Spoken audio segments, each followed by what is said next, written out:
There is something most of us recognize, even if we rarely name it. You've felt it, you've noticed it, usually in moments that feel too small to matter. Behaviors travel across generations.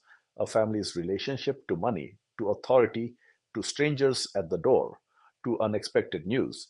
You can walk into a room and feel it immediately. Not because anyone explained it to you, but because the pattern is already active. Often, those behaviors arrive without explanation. You can see them in timing, in posture, in what gets said quickly and what never gets said at all. You've seen this. A hesitation before spending, a reflexive deference to titles, a tightening when unexpected news arrives. The behavior shows up first. Understanding may never arrive, and the behavior continues anyway. This is not pathology, it is inheritance. From this angle, culture is not essence, it is residue. What remains after conditions change but behavior does not. For the last decade, we were taught to start with why, and that mattered. It helped people lead with purpose instead of position. But we no longer live in a world of a single why. We live in a world where multiple whys collide. Your personal why, your company's why, your culture's why, your history, your fears, all at once. And when that happens, most leaders do not fail because they lack skill. They fail because they armor up. They add certainty, add confidence, add narrative, until they can no longer see clearly. The leaders who will define the next era will not look invincible. They will look calm, present, almost unfinished, not because they have less power, but because they have nothing left to defend. Let me show you what I mean. Think about Formula One. Think about the champions of the last era. They were untouchable. Every lap was proof. Every mistake had to be buried under dominance. Now look at the next generation. Charles Leclerc, Lando Norris. One has tasted a championship. The other is still chasing it. And yet they feel different. They talk openly about mistakes. They admit doubt. They lose without collapsing. They don't perform invincibility. Then somehow they feel more dangerous, not because they built better armor, but because they stopped needing it. That is the shift we are entering. The future does not belong to those who armor up. It belongs to those who can perform at the highest level with nothing left to defend. Let me slow this down with a scene you will recognize, not a theory. A room. Imagine a leadership meeting where everything on the agenda makes sense on its own. The numbers are right. The strategy is defensible. The timeline is aggressive, but achievable. And yet, no one feels settled. You've been in this room. Different people are answering very different questions at the same time. One person is protecting a team they built. Another is defending a decision made 3 quarters ago. Someone else is responding to pressure from a board that isn't in the room. Each of these positions has a why. Each of them is internally coherent. And still, the system stalls. Not because the people are wrong, but because multiple whys are now pulling in different directions. This is the moment most leaders armor up. They assert certainty, they sharpen language, they perform confidence in order to collapse complexity. Sometimes it works. More often, it silences information. The room becomes quieter, but not clearer. When leadership is operating from UnityPulse, something else happens. The leader stops trying to win the room. They stop defending prior positions. They stop narrating what this decision means about them. Instead, they listen for pattern. They ask different questions. What constraint is actually binding us? What signal are we ignoring because it threatens someone's identity? What happens if we delay one irreversible decision and advance three reversible ones? Notice what changed. The leader did not abdicate responsibility. They redistributed it. The decision quality improves not because the leader was more dominant, but because the system was allowed to speak. This is applied UnityPulse. Leadership that is strong enough to stop being the center of gravity. There was a period in my life when everything on paper was working. The roles made sense. The trajectory made sense. The identity was coherent. I had accumulated training, titles, affiliations, layers that answered the question, "Who are you?" before anyone needed to ask it. And that structure worked. It produced clarity. It produced competence. Then I stepped away from it. Not dramatically, no collapse, no crisis. I simply removed the reinforcement.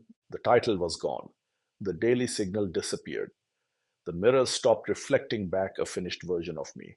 And what surprised me was not the fear, it was the duration. The interval between departure and clarity was much longer than I expected. There was no immediate replacement identity waiting, no upgraded label, just a question I hadn't needed to answer while the armor was doing the work. Who am I when the role is no longer speaking for me?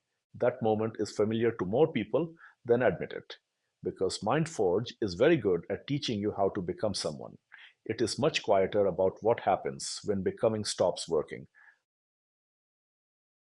That was the first crack. After that point, something else became visible. I could still think clearly, still analyze, still deliver good work. Nothing was obviously wrong. But the analysis started running in place. There were conversations I understood perfectly and still did not show up for, moments that needed something other than insight, and I offered insight anyway. The cost was subtle. Life continued reasonably, competently, and that's the danger, because competence can hide absence for a very long time. Competence is not the same as presence. Reasonable is not the same as alive. That was the moment I realized data wasn't failing, it was finishing, and something else needed to come online. So, what happens when the armor comes off? Most people assume the answer is chaos, but across cultures and disciplines, the same pattern appears. When old stories break, clarity does not disappear, it organizes. And it organizes in stages. The first stage is MindForge. This is where most high performers live. You learn fast, adapt faster, turn pressure into competence. MindForge is necessary, but it also teaches you to add armor, identity, narrative, certainty. MindForge starts earlier than we think. I was 8. A kid teased me, bigger, older. I cracked a joke. It didn't work. He overpowered me. My older brother, my usual rival, grabbed him from behind and shouted, "Hit him now." I picked up a rock and I did. The boy's head bled. We fled the scene. He never returned to the playground, and I never saw him again. But his face shows up in dreams, monthly. The guilt isn't rational, it's a looping code. I have replayed the moment 1,000 times, changed the script in my head, but the memory doesn't want redemption. It wants integration. Your mind builds a vault for every triumph and every scar. The trophies gleam, the bruises throb. Leave it sealed, and yesterday choreographs today. You think you're navigating forward, but it's deja vu, dressed as destiny. Over time, what once protected you begins to define you, and in a world of colliding whys, perception breaks before performance does.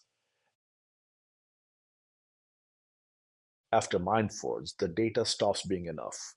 This is often confusing because nothing obvious breaks. Your thinking still works. Your models still hold. Your experience still counts. But something subtle shifts. You begin to sense misalignment before you can explain it. Meetings end with decisions, but something feels unfinished. Strategies look sound, but energy leaks out somewhere you cannot point to. This is not intuition replacing intelligence, it is intelligence outgrowing the tools that once defined it. InsightFlow is where analysis is no longer the bottleneck, attention is. You start noticing what you used to skip: tone, timing, what is not being said, because saying it would disrupt the narrative. This is uncomfortable for high performers because InsightFlow cannot be forced. You cannot outwork it, you cannot optimize it. The more you try to figure it out, the noisier it becomes. InsightFlow asks for a different discipline, not speed, but receptivity, not explanation, but contact. You begin to let contradictory signals coexist without resolving them too quickly. This is where many leaders mistake patience for indecision. In reality, it is the beginning of perception. Insight flow is what allows you to notice when the answer has already arrived, but your habits are still catching up. Eventually, the armor that helped you survive becomes the very thing you must set down to see clearly again. ClearRise begins with disorientation. The tools that once worked stopped producing clarity, not because they were wrong, but because the context changed. The old signals no longer resolve the noise. This is where many leaders panic quietly. They sense the loss of traction, but interpret it as personal failure.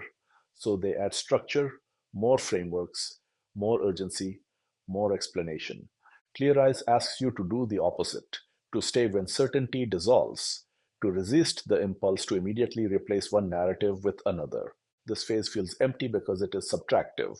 What is being removed is not capability, it is distortion. ClearRise is where attachment loosens. Not just attachment to outcomes, but attachment to being the one who knows. You begin to act with less commentary. Decisions become cleaner, not because they are safer, but because fewer motives are competing for control. ClearRise is often misread as withdrawal. In reality, it is alignment without display. It is devotion without dogma, care without grip. This is the phase where clarity starts to rise on its own. After ClearRise, the center shifts. And this is subtle but decisive. Up to this point, most of us have been trying to answer a question about ourselves. Who am I? What kind of leader am I? What kind of person am I? ClearRise loosens that grip. UnityPulse completes the turn. The question quietly changes from who am I to what am I participating in? This is not abstraction. You felt it.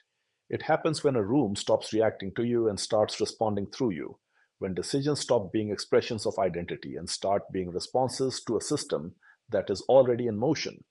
At this stage, leadership stops being self-referential, not because responsibility disappears, but because responsibility moves downstream. Behavior becomes signal, not verdict. You still own your actions, but you are no longer protecting a self-image through them. Judgment gives way to design. Instead of asking, was this right or wrong, the question becomes, what did this produce? What did it enable? What does the system need next? This is why UnityPulse often feels quieter than earlier phases. There is less commentary, less internal narration, fewer rehearsed explanations. The energy that once went into defending position is now available for pattern recognition. This is also where personal story begins to dissolve, not because it is denied, but because it no longer needs to lead.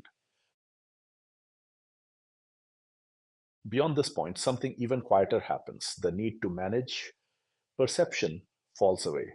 You still act, you still decide, but fear no longer leads.